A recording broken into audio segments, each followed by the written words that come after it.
sabi nga po sa akin ng iba kong mga naging kaklase noon, hindi man po yan base sa itsura, base po yan sa ugali. Plano nga po sana ako mag-aral. Gusto ko talaga po makatapos ay sila mama lang din po yung naalala ko ay. Kung yung pang nakasanayan niya, wala na pa ako magagawa. Kung gustuin ko mang wag siya magtrabaho, hindi ko naman po siya pinapabaya sa pagkain. Ang pinakantulog ko lang po dun, matatapos kami alas 12 ng ating gabi. Tapos sabay po ang tulog ko, mga alas 3 ng madaling araw, gising na agad po ako. May panibagong trabaho na naman po ay. Oh, ito ha, panghanda ninyo sa bagong taon. Sama-sama nating kamustahin ang dating minahal ng karamihan na batang si Mark. Mga kabayan, welcome back po sa ating munting channel at sa ating page. Thank you so much sa patuloy na panonood ninyo. Sana ngayong 2025 ay mas marami pa tayong tulungan at sana dumami pa tayo dito sa ating binubuo na channel at dito sa ating page. At nawa, lagi kayo nandyan para sa amin. Okay, ngayong araw, matapos ang Pasko ay nandito kami ngayon kina Tatay Budoy, kina Mark kasi nasabi sa akin ni Tatay Budoy na nandito daw po ngayon si Mark. Kaya sabi ko, bibisitahin ko. At samahan nyo kami ngayon na alamin natin kung ano yung nangyari na sa buhay ni Mike makalipas ang mahabang panahon na hindi natin siya nakakausap. Tara po, samahan nyo ako. Kasama ko ngayon si Rans TV. Si Commander ni Marcos naman ay nasa bahay pa sa ngayon. Tara, samahan nyo kami. Nandito na si Mike at kaharap na natin ngayon. Nung nakaraan kasi pagbisita natin dito sa kanila, wala si Mike dito at nagtatrabaho nga daw. So, Mike, kamusta ka naman? Ay, ayos lang po. Ayos naman. Kumusta ang pagtatrabaho mo? Ay, okay lang naman po. Hindi naman masyadong ano din po ay. Kaya nga lang po nung pag-uwi ka nga po nung mga nakarang ano po, nagpunta po dito yung tungkol nga po dito daw sa lupa. Yung may-ari po daw nito. Oh.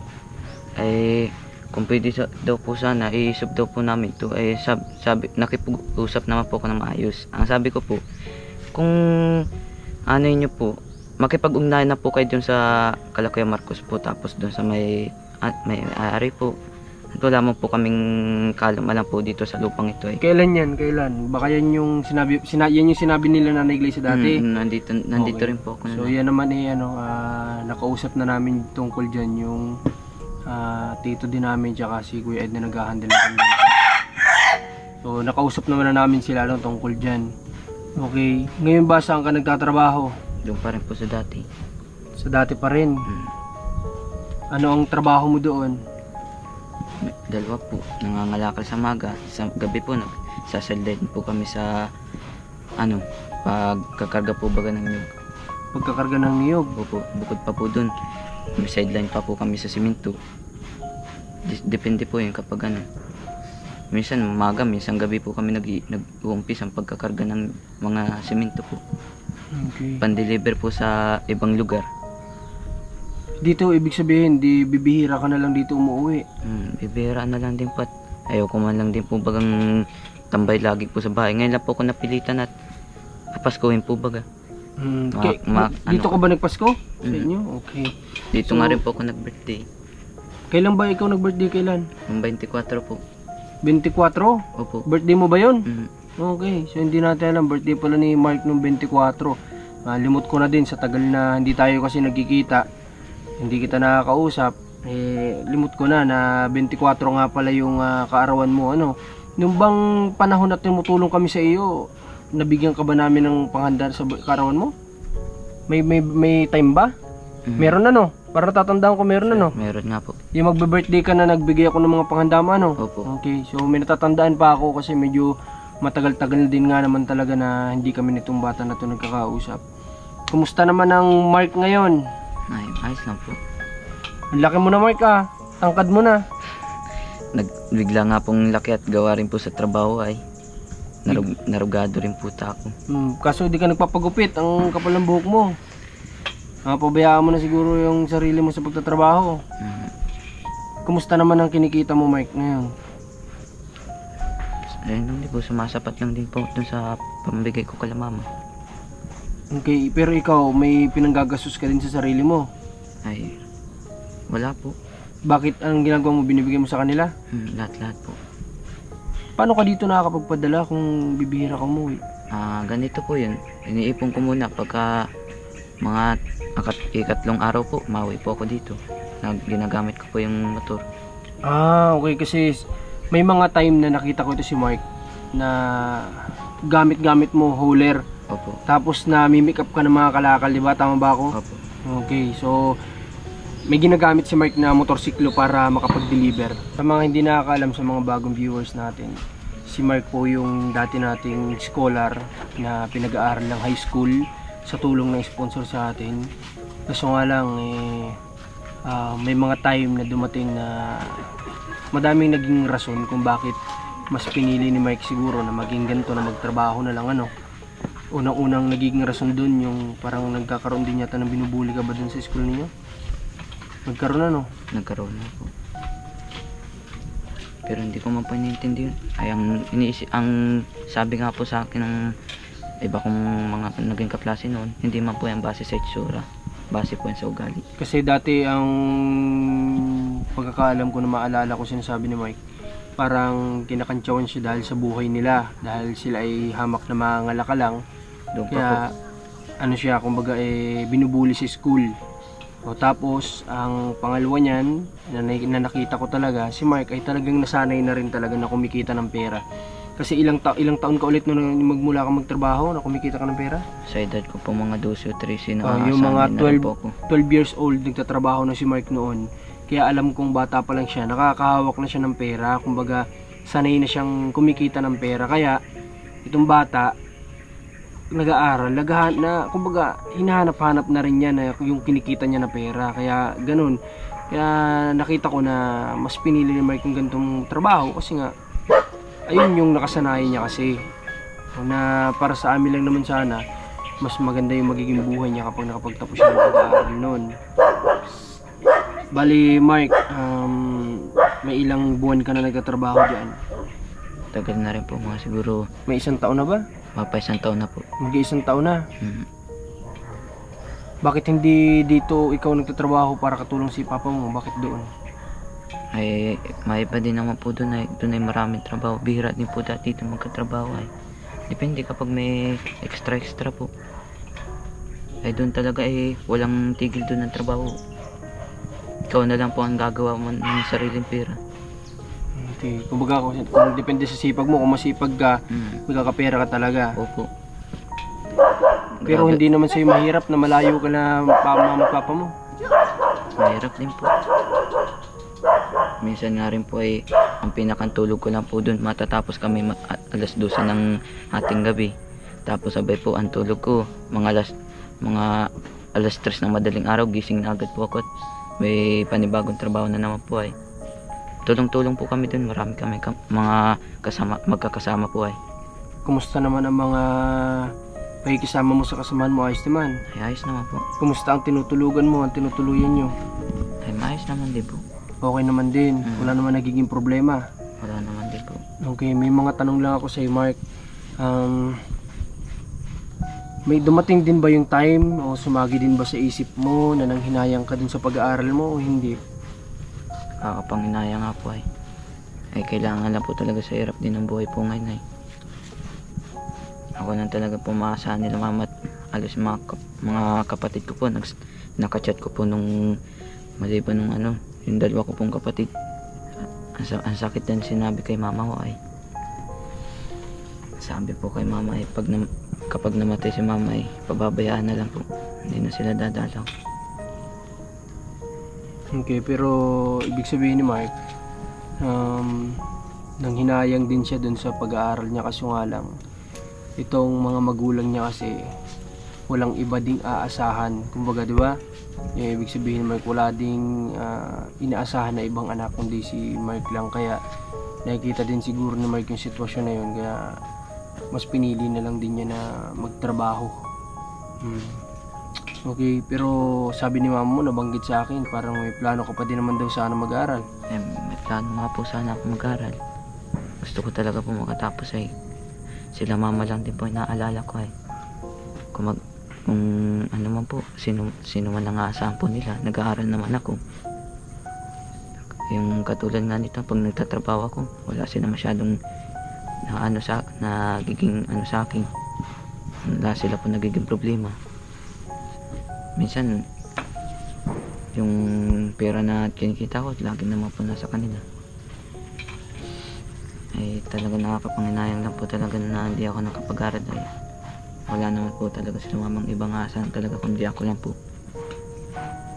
Kaya kahit naman po ay tinis ko na lang din po.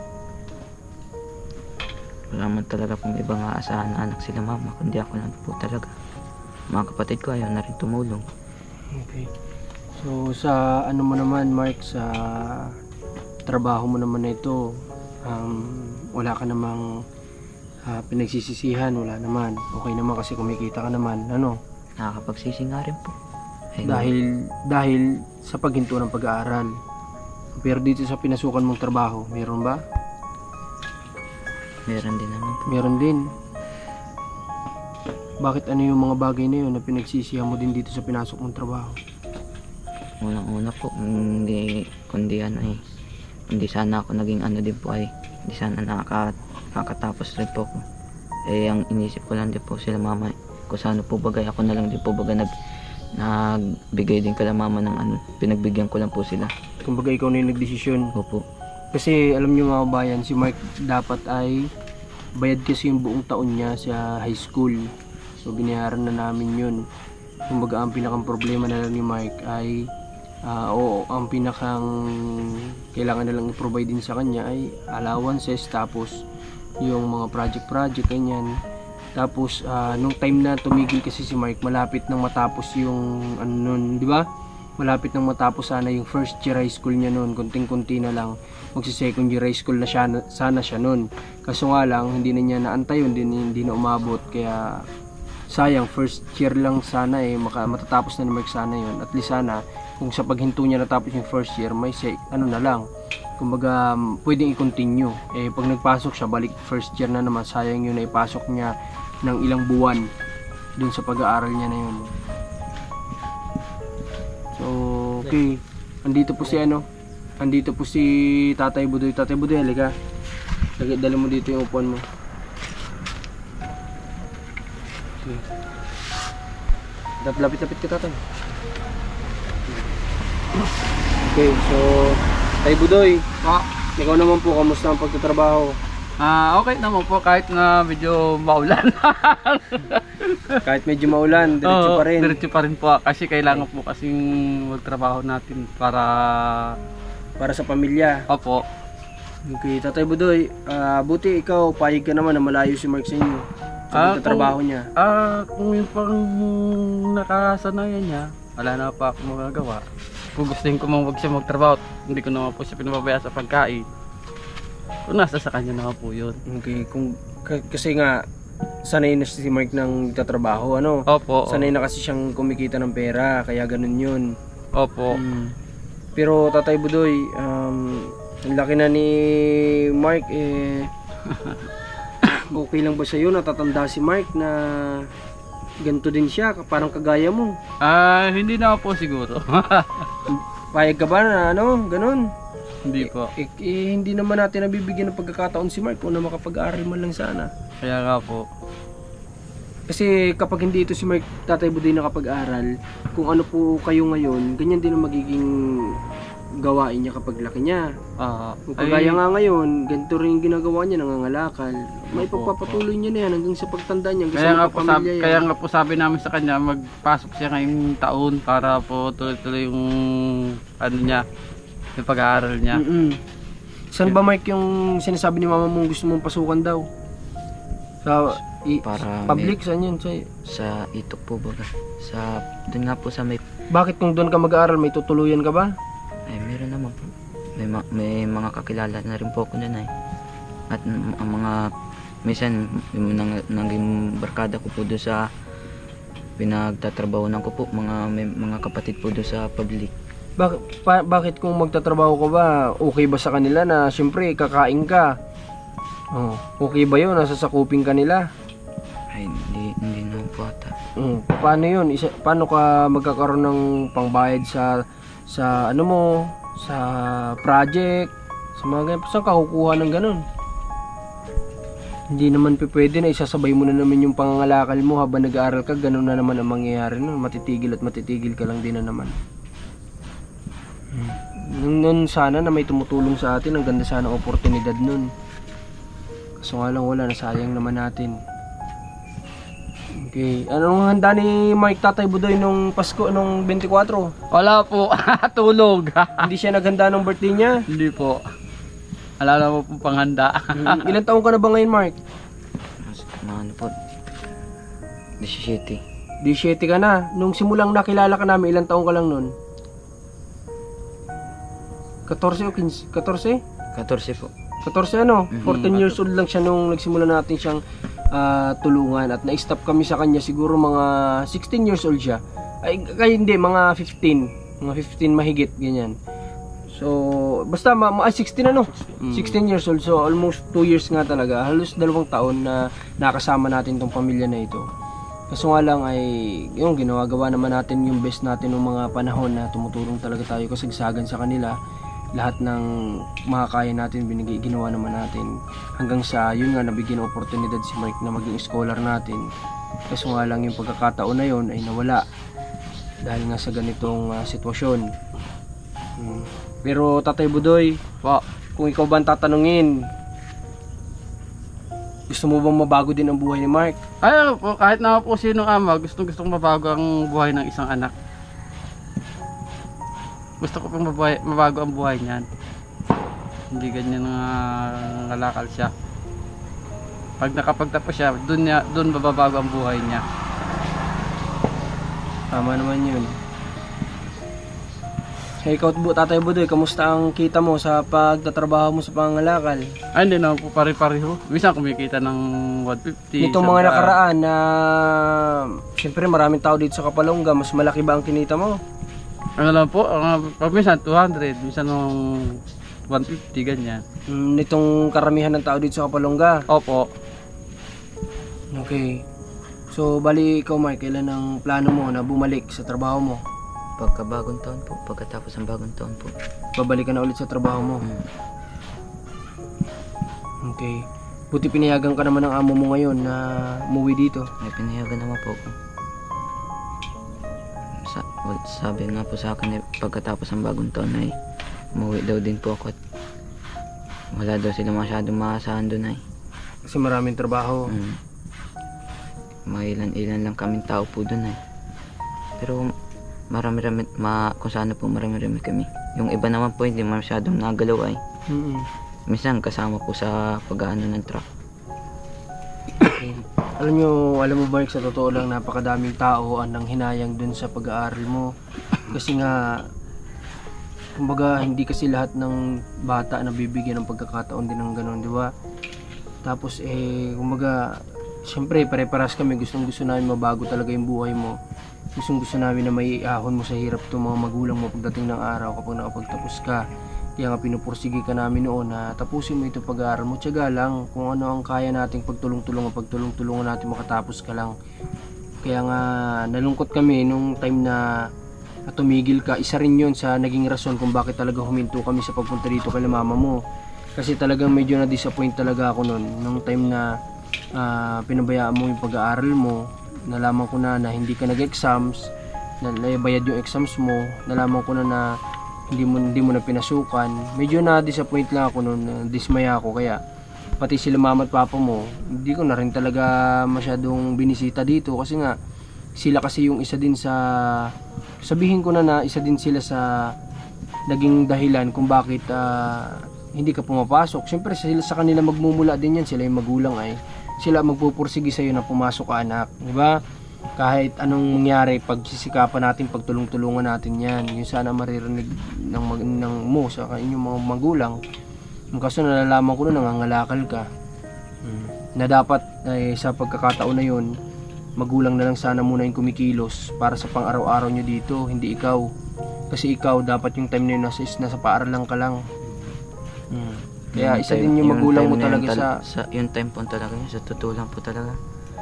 Minsan pag wala talaga kaming panggastos tulad ng wala kami minsan pagkain, napipilitan po talaga akong umabsent tong araw na yan. At talagang ay papasok nga po ko. Paano naman po yung ano po rin, yung ano nga rin po, wala naman din focus ako sa pag-aaral at gutom po. Yun din ang minsan nagiging problema namin. bukod pa po dyan, yung pag ano, wala rin, yung papasok po ko minsan, yung ano, Alam mo, ito lang po sila alam mo Mark, ganito ko. kasi nakita namin sa inyo na mismanage kayo sa ano, sa budget talaga. Nakita na, di ba? Mismanage kapag minsan kasi kapag binigyan namin kayo ng cash, yung nakakaisip agad kayo ng mga masasarap na bagay na gawin, kagaya yun kapag nakikita ka namin, nandun ka kaagad sa sentro, umiinom ka dyan ng kung anong inumin na nakikita namin. Kumbaga dapat marunong din talaga kayo dapat mag-manage sa kung ano yung meron kayo. Dapat matuto kayong i-handle yung pera na meron kayo. Kagaya nung binibigyan ka namin ng pera na dapat sa'yo na din ang galing. Binibigyan ka namin ng pera na dapat baon mo yun, na sinasabi mo kinukuha nila mama mo at binibili dito. 'Di ba? Na dapat naman kahit papaano si Tatay Budoy naman sana mag-provide noon. 'Di ba? Kung maliit ang kita, bakit tayo magtitiis diyan? Gawa tayo ibang paraan, 'di ba? Nagbibigay din naman kami dito ng groceries, bigas, kumbaga pang-alalay na yun. Ang kailangan na lang kung ano yung mga iba nyo pang gustong bilhin sa buhay ninyo, yun naman sana ang ipoprovide ni Tatay Budoy. Kaso nga lang, nakita talaga namin na mismanage kayo sa budget. Yun talaga nakita namin na isang rason kaya madalas kayo nauubusan, diba? Kaya nga nag-uusap-usap kami, minsan nawawalan kami ng gana kasi bakit ganun? Bakit parang madalas naman tayong bumibisita sa kanila, madalas naman tayo every time na halos pupunta tayo doon may dala tayo, pero bakit palaging wala sila? Hanggang sa nakikita na namin na hindi nyo masyadong na-handle ng ayos kapag meron kayo. Kapag meron kayo, kung ano siguro naisipan nyo, Tatay Budoy dagdag pa yung bisyo niya, tapos nakikita ka namin, hindi naman masama yung ginagawa mo na minsan bumili ka ng masasarap na kung ano yung gusto mo. Kaso nga lang, syempre, nasa time pa tayo na kailangan natin mag-budget. Tsaka ka na magpasarap kapag tapos ka na sa pag-aaral, mabibili mo na yung lahat ng gusto mo kapag tapos ka na at may maayos ka ng trabaho. Yun sana yun. Kaso nga lang, nangyari, hanggat ngayon na may hawak kayo, sige lang kayo ng sige, ganun. Yun yung nakita namin. Kaya ganun yung nangyari, napatigil ka. Dahil nga minsan sabi mo, nagagamit nila mama mo yung binibigay kong allowance mo. Pero maiba man ako, okay na yun. At nangyari naman na yun. Ang hiling na lang namin sa iyo, Mark, sana ang nakita kasi namin, sinabi ni mama mo na gusto mo daw pag-aralin yung sarili mo. Sana magawa mo, ha Mike? Kasi wala na tayong magawa, nasayang na natin yung opportunity ay. Kumbaga, ipag-pray na lang namin na sana dumating yung time na hindi ganito yung maging trabaho mo sa paglaki mo, sa pag may pamilya ka na. Sana hindi ganitong nangangalakal ka lang. Sana may magandang oportunidad ka na maging trabaho. Ayaw nga po pala, Kuya Marcos, may nag-alok sa akin na pag-aaralin daw ko sa Pampanga. O, tapos? Ang ano lang daw niya, ang magiging bahad ko lang daw sa kanila, tutulong-tulong lang daw po ko sa kanila ng pag-aano ng mga seafoods, yung mga katulad niyang alimango. Sa negosyo nila? Sino yan? Taga dito yan? Taga Pampanga po. Paano mo nakilala? Ano po ka-add pa rin ko po siya sa Facebook na ngamusta po sa akin. Viewers mo siya dati? Tapos inalokan niya ng ganun? Opo. Kung gusto ko madali daw lang naman yun kung talagang desidido siya na tulungan ka. Siyempre, hindi naman pwede ikaw mabiyahe mag-isa. Puntahan ka nila dito at kausapin si Tatay Budoy at si Nanay Glayza ng mabuti, ng maayos na kukupkupin ka nila para pag-aralin kung talagang gusto nila. Hindi naman wag kang papayag na ikaw lang magbabiyahe papunta doon. Kasi hindi mo alam yung dadatnan mo doon. Baka mamaya hindi pala totoo lahat ng sinabi sa iyo, iba pala yung dadatnan mo, ha? Mag-ingat ka rin, Mike. Opo. Sa ganyan, lalo na sa online lang, ha? Opo. Pero kung totoo man, salamat. Napakagandang oportunidad nun. Siya daw po ay ninyo, followers. Followers daw po ninyo. Okay, siguro dating napapanood si Mark. Maganda po yun. Kung napanood nyo man to, punta po kayo dito at kausapin po ninyo ang mga magulang ni Mark para na sa ganun po ay may sama nyo si Mark ng maayos. Kumbaga, may consent na magulang na pumayag na dalhin po ninyo. Tsaka magandang oportunidad po yung binibigay nyo kay Mark. Pag-aralin tapos patulungin lang sa negosyo ninyo. Yun lang kapalit. Bukod pa po doon ay kahit ano po ay may magiging dagdag income pa po ko pa ipapadala pa kala mama. Pwede pa, 'di ba? Kasi syempre pinag-aaral ka, kung doon sa business nila ipapasahuran ka pa, may ipapadala ka nga naman kala mama mo. Kasi yung po kasing mag-asawa po sila wala daw po silang anak talaga. Nung simula pa daw po hindi sila nagkaanak ay. Kaya gusto nilang kupkupin ka sana. Maganda yun, Mark. Nakakausap mo ba siya? Nakakausap ko naman po. Ay Iwan ko lang po ngayon kung mabuksan ko pa po yung isa kong account. Subukan mo siyang kausapin. Sana po kung talagang gusto nyo, uwi po sana kayo dito sa amin at kung maging maayos po ang usap nyo ng magulang ko, sama na po ako sa inyo.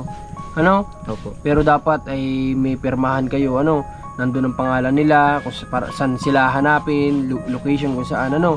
Dapat naka-indicate lahat yan, ano? Kung pwedeng idaan sa barangay, ano? Para malinis. Alam nila mama at papa mo kung saan ka pupuntahan in case man. Ha? Opo. Dapat ganoon, di ba Tatay Budoy? Ikaw ba Opo. tatanungin, payag ka ba doon? Hindi pa ako makakapagpasya niyan. Kung ako nagtatanungin ko ay papayag ako kung papayag po yung asawa ko. Okay, payag ka naman kung payag si Nanay Gleisa. Opo, papayag pa ako.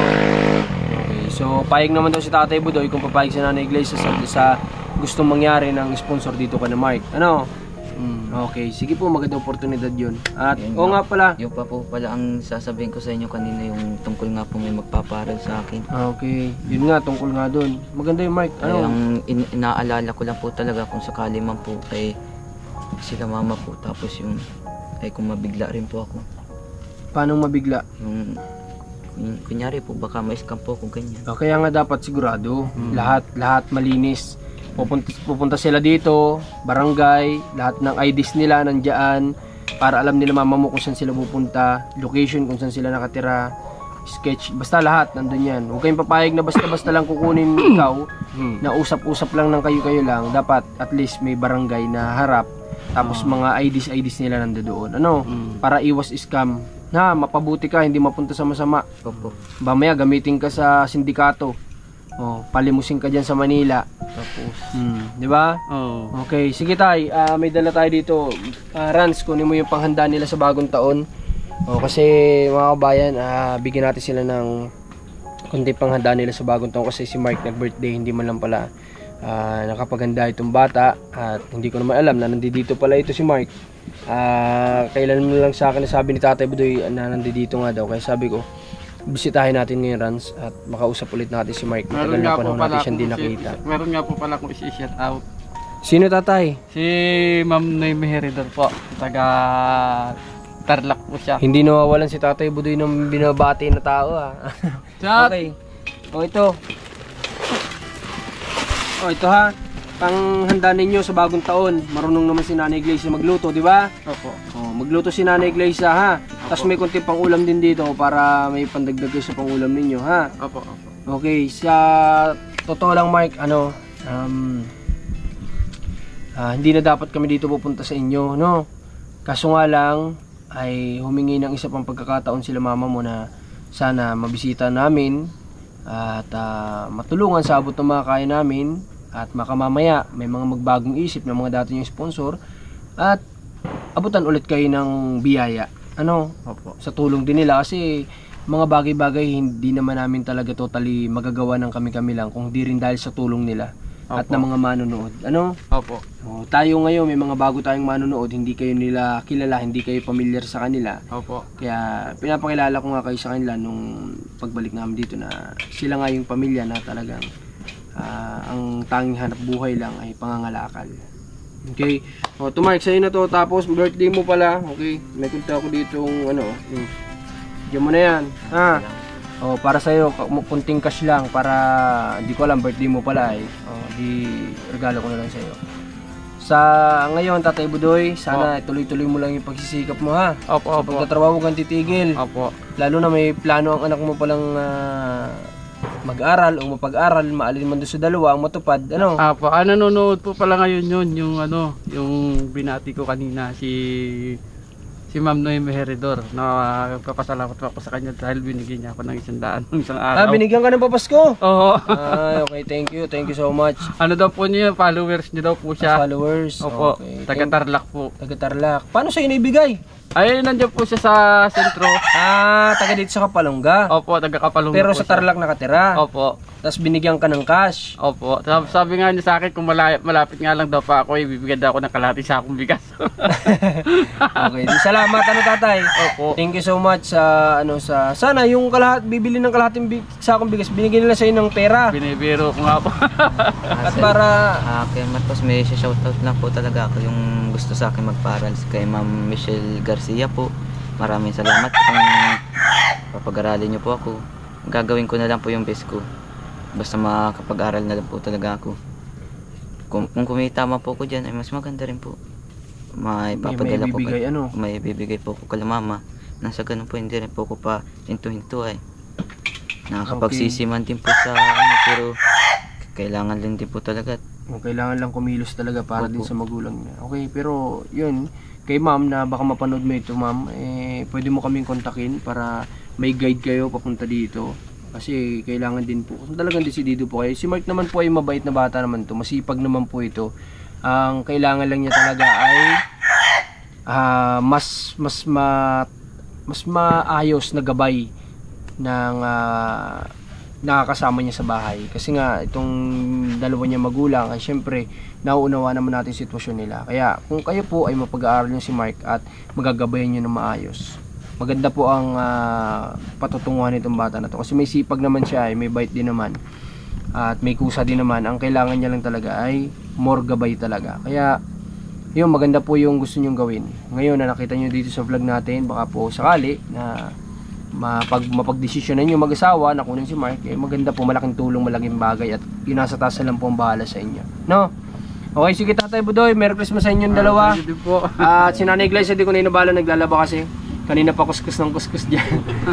Ayan o. Okay, so sige, Mark, mag-ingat ka ulit ha. And advance Happy New Year sa inyo. Opo. Okay? Sige po. So, punta na din kami. Maraming salamat ulit sa lahat ng nanood ng vlog na to. Huwag nyo kalimutang i-share, mag-follow sa Facebook page natin, mag-subscribe at supportan nyo din yung mga katim natin, si Rans TV at si Commander Marcos. At advance Happy New Year sa inyo and belated Merry Christmas po sa lahat. God bless po, pagpalain kayo naman ng Panginoon. Mas maraming blessings sa 2025 sana matanggap natin.